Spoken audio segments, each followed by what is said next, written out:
When people think about going to a chiropractor, they usually think about getting work on their low back or maybe their neck.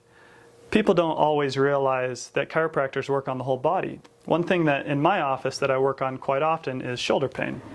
So many people get shoulder pain. If that's you, stay tuned for this video. This one's just for you.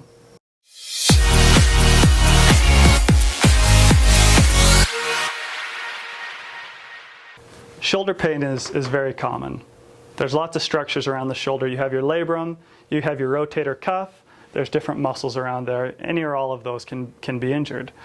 What we're finding, however, is there's a certain population with shoulder pain that's more of a heightened nerve irritation, where the nerves are transmitting pain signals to your brain when there's not necessarily any danger to your actual shoulder.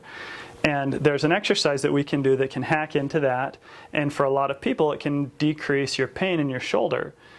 So what you want to do is you want to raise your arm straight out in front of you, and you want to mark what point, how high you can get your arm before that pain starts to hurt. So for example, let's say I can only go to 90 degrees and I get pain in my shoulder.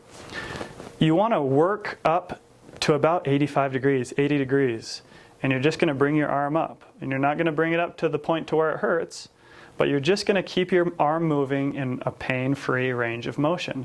What you're telling your brain right now is, I can do this, this is safe, I'm not causing any injury to my shoulder. And you want to do that 10 to 20 times. And once you've done that, try a different angle. Maybe go straight out to the side and see how high you can go. If you're still at 90, you go out to the side. And you don't have any weights in your hand, you're just doing it with your arm weight. And you do a few of those, stopping every time before you get into that painful range of motion. Then you can come out at a 45-degree angle. Keep doing that. Now, then you go back to where you were at the beginning and you go straight forward. And you might be able to get past that 90 degrees. You might get up to 100 degrees or 110 degrees before your pain starts. And you keep doing that. You just do it in that pain-free range of motion. You don't want to overdo it. You don't want to do 100 of these. But do it for a while, and then try it the next day, and keep a mental tab on where that pain is. How high can I get my arm before the pain sets in? And you'll be surprised at how much you can improve that range of motion in a pain-free manner. Now, once you've maybe plateaued with your progress, you can add in some weight. I like to start with a water bottle, just a small water bottle. It's got a little bit of weight to it, and you can hold it.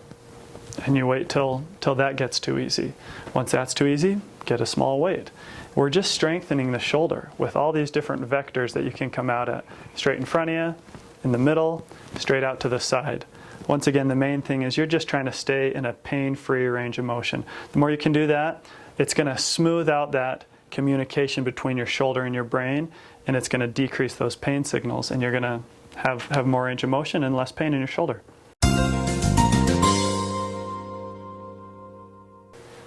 Okay, I hope you enjoyed today's video. Don't forget to like our Facebook page so you can see more of our future content. Have a great week.